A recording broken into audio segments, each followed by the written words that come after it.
You've probably felt it before, that strange sensation when you're scrolling through old forums at 3 in the morning, clicking links that lead nowhere, finding usernames that haven't been active in 15 years. There's something about the internet that makes you wonder what's been erased, what's been forgotten, and more disturbingly, what's been hidden on purpose. In 2022, a YouTuber with barely 3,000 subscribers decided to run an experiment that would test exactly how far the internet's memory could stretch and how quickly something could vanish or spread like wildfire. He uploaded 4 videos, 4 pieces of lost media that supposedly didn't exist anymore. The first 3 were strange, unsettling, exactly what you'd expect from someone trying to bait the algorithm with creepypasta bait. But the 4th video did something nobody anticipated. It didn't go viral, it didn't get deleted, it did something far more disturbing, something that made people question whether some things are lost for a reason, and whether bringing them back opens doors that were meant to stay closed. The channel was called Archival Relics, and if you search for it now, you'll find it suspended. Not deleted by the creator, but suspended by YouTube itself, which is unusual because the platform rarely acts that quickly unless something violates terms of service in a way that triggers automated systems or mass reports. But we're getting ahead of ourselves. Let's go back to the beginning, to the first video, because understanding what happened requires understanding the setup. The creator, who went by the username CatalystMem, introduced himself in a short, unlisted video that only a handful of people saw before everything unraveled. He said he was a digital archivist, someone who spent years collecting footage that had been scrubbed from the internet, old commercials, banned episodes, unofficial recordings, the kind of content that lives in the gray zone between preservation and piracy. His plan was simple: upload 4 pieces of lost media over 4 consecutive days.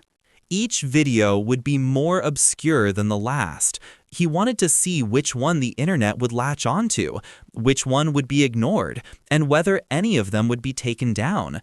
It was a social experiment about collective memory and the viral nature of forbidden content. If you've been watching this channel for a while, you already know why stories like this matter. They're not just about weird videos or internet drama. They're about us, about the way we interact with things that feel forbidden or forgotten. If you're someone who's ever fallen down a rabbit hole at 4 in the morning researching something you can't explain, then you're exactly the kind of person who belongs here. Hit that subscribe button, not because I'm asking you to, but because you'll want to be here when the next story drops. This isn't about chasing trends. It's about understanding the uncomfortable corners of digital culture that nobody else wants to talk about. You're not alone in your fascination with this stuff. There's a whole community of us trying to make sense of it.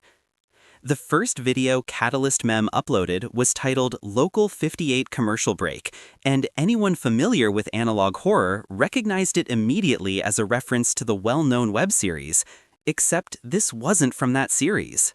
It was a genuine commercial break recording from a local television station in Wyoming, dated 1994, filled with grainy ads for car dealerships and mattress stores.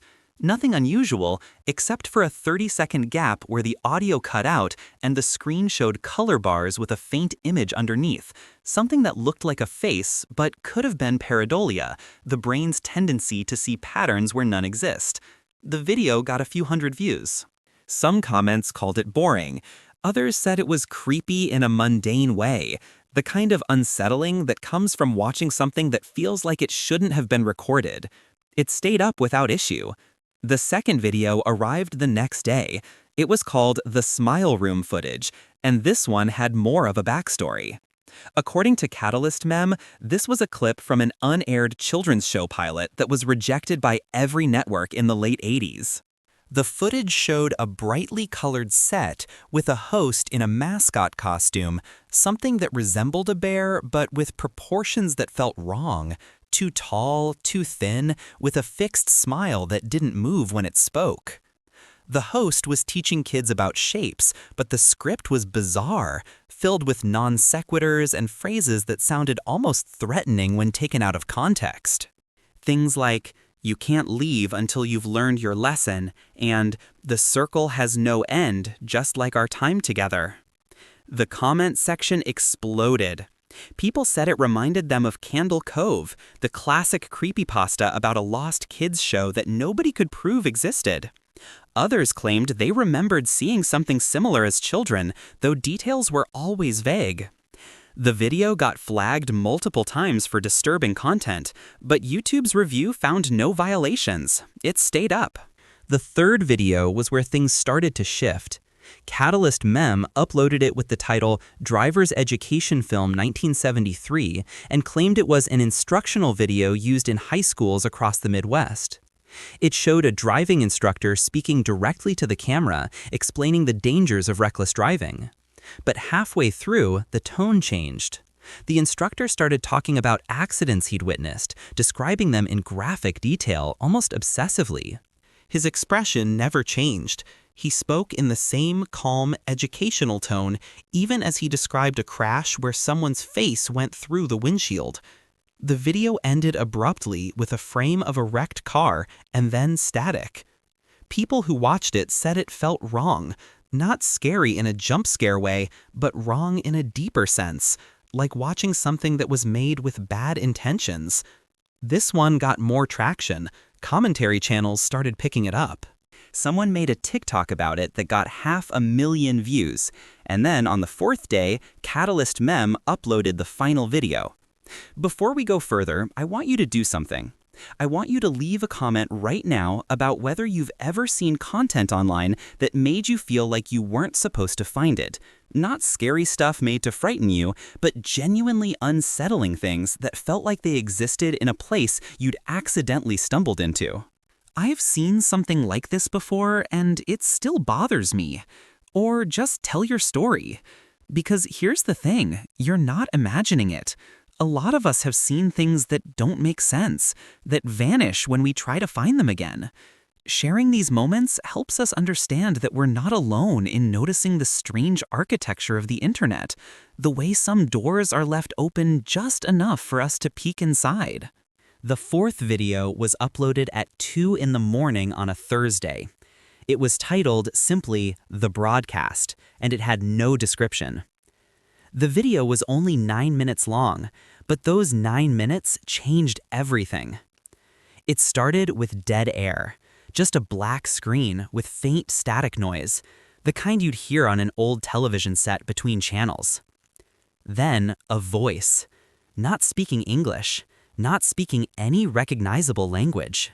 Not ilureda iskata chid of isek il, mighty ale, mate iska tissen ear, lila taid dika kel gislil, eil mal tof circu chil, dixak til ek, gislil, a kan te I week, a kan te sak. About 3 minutes in, images started flashing on screen.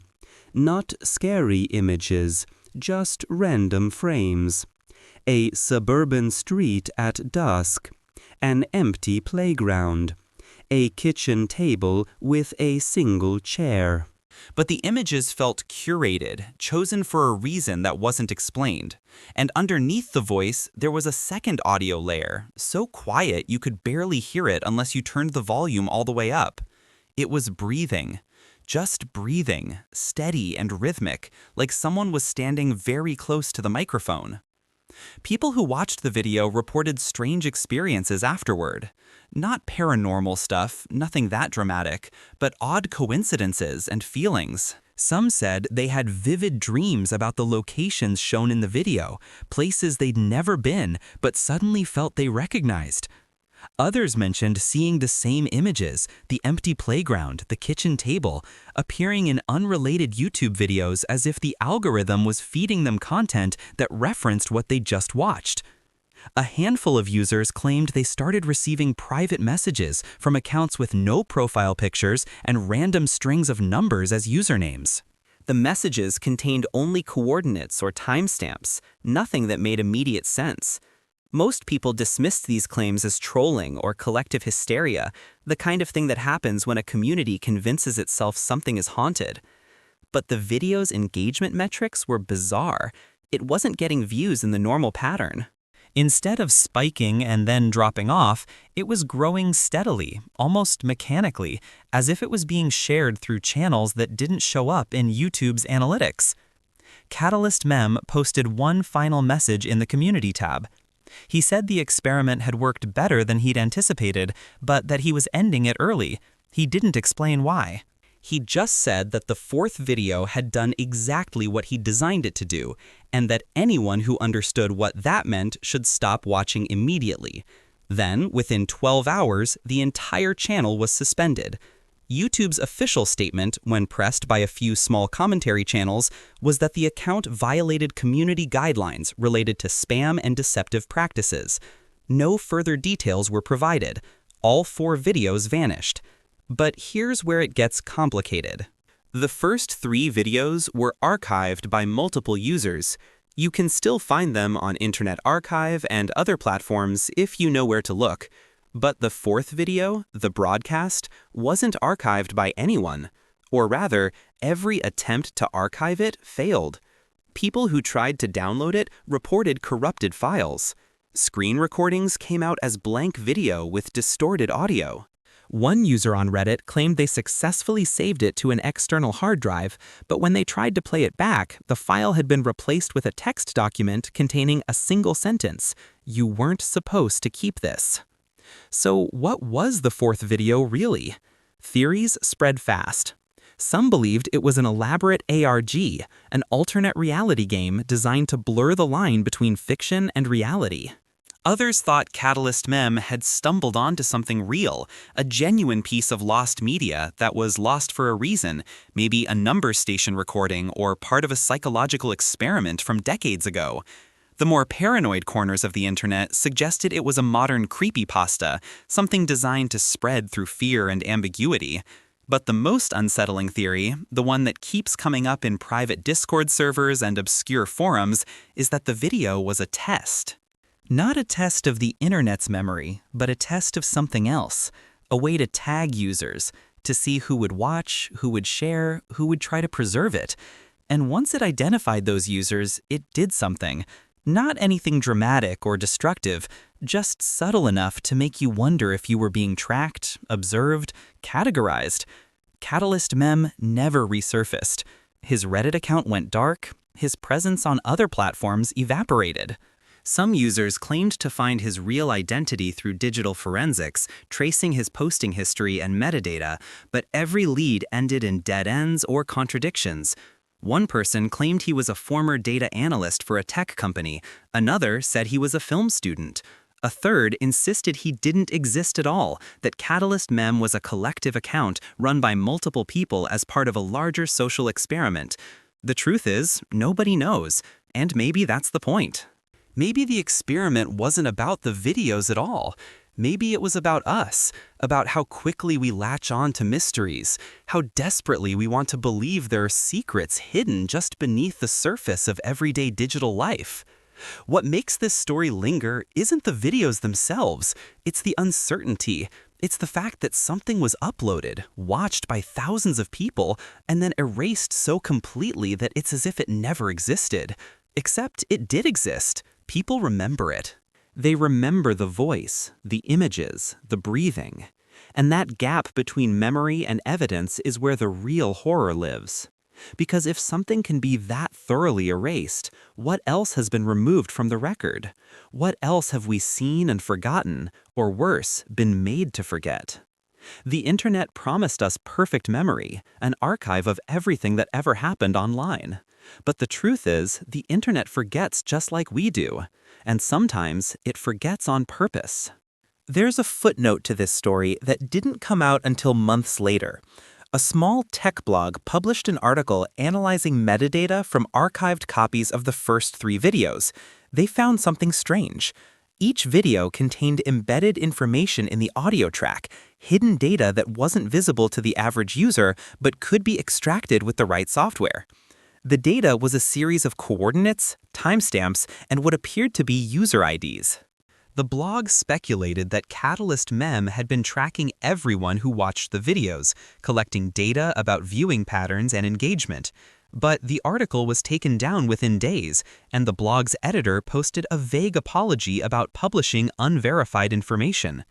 The archived version of the article still exists, but the files they referenced, the ones containing the extracted metadata, are nowhere to be found. So here we are, left with fragments of a story that may or may not be true, depending on how much you trust the sources and how far down the rabbit hole you're willing to go. The 4 videos existed. That much is confirmed by enough people that it's hard to dismiss as mass hallucination. But what they contained, what they did, and why they were erased remains open to interpretation. Maybe Catalyst Mem was just a talented creator who understood how to exploit our fascination with the forbidden. Maybe he was something else entirely.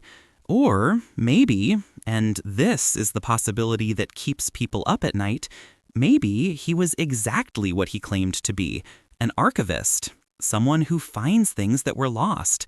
And sometimes things are lost because they're dangerous.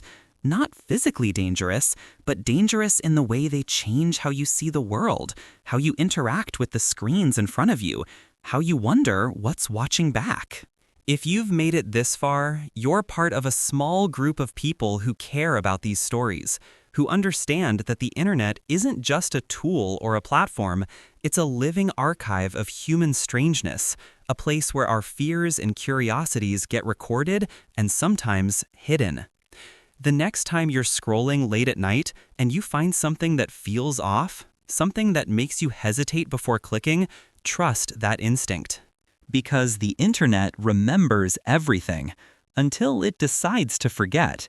And when it forgets, it does so for a reason.